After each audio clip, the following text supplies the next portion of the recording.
खबर रीवा से है, जहां पर रीवा नगर निगम के नेहरू नगर क्षेत्र से निर्वाचित निर्दलीय महिला पार्षद नम्रता संजय सिंह द्वारा महापौर अजय मिश्रा पर गंभीर आरोप लगाया गया।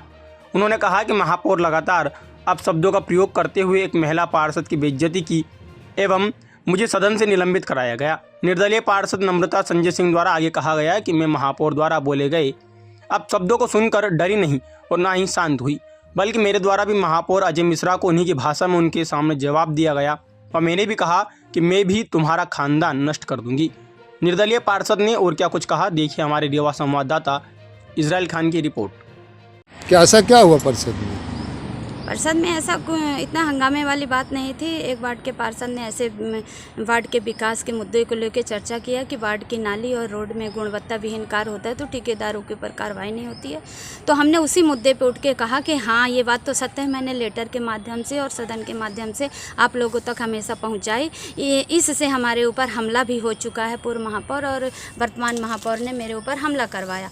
तो इसी के बीच में एक बात आई कि तो हाथापाई भी हुई। तो महापौर अध्यक्ष जी ने कहा कि आप हाथ उठा देती महापौर जी के ऊपर। तो मैंने कहा हाँ, हाथ सामने आते तो हाथ उठा देते। इस मुद्दे को लेकर उन्होंने सुना नहीं और हंगामा खड़ा कर दिया कि इनको बाहर करिए, बाहर करिए। एक महिला का अपमान बार बार सदन से बाहर करना, और जब सदन में एक पार्षद दूसरे पार्षद के ऊपर हाथापाई करते हैं और डंडा लाठी और कुर्सियाँ फेंकते हैं, तब उसमें कार्रवाई नहीं होती है। और जो मोदी से लेकर CM PM उप मुख्यमंत्री सभी लोग महिलाओं की सम्मान की बात करते हैं, क्या यही सम्मान है? मैं पूछना चाहती हूँ कि क्या यही कहा? और फिर उसके बाद महापौर जी ने कहा कि मैं फाड़ के 4 ठे कर दूंगी। तो मैंने कहा कि तेरा खानदान नष्ट कर दूंगी अगर इस तरह के वो आए, और अगर इस तरह की कार्रवाई होती है तो मैं पूरा महापौर जी के ऊपर श्रेय देती हूँ कि महापौर ने ऐसा गंदा कृत्य किया है और इनकी सोच जो है ना तो बहुत घटिया है। कैसे कहा कि फाड़ के? तो आपने फिर क्या कहा? हम जब उनने कहा कि हम फाड़ के 4 ठे कर देंगे, औकात है मारने की, तो हम कहे हाँ सामने आओ तो क्यों नहीं मार देंगे। जब सामने ऐसा माहौल बनता है तो हर कोई मार खाता है। तो हमने कहा कि तेरा खानदान नष्ट कर दूंगी और मैं 20 ठे फाड़ के कर दूंगी हैं। और अभी तू जानता नहीं है मेरे को, तू अगर अपने आप को बहुत समझता है तो मैं भी कहीं ना कहीं अपने आप को समझती हूँ। तो फिर हो गया, इसी में बहस हो गई और मेरे को सदन से बाहर कर दिया गया।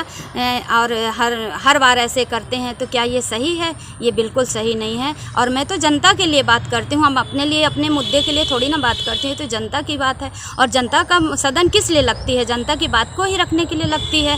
तो ये सब यहाँ हमारे ऊपर इनकी किरकिरी है कि ये सदन में ना बैठें और सदन में जनता की बात नहीं, क्योंकि ये सब मिली है, साठ गांठ है इनकी, मिली भगत है। सब एक दूसरे के टोक रोक करते हैं, एक दूसरे के ऊपर हस्तक्षेप करते हैं, पर मिले सब एक जैसे रहते हैं। सबको अपना अपना कमीशन सेट है और सब इसी में बिके हुए हैं।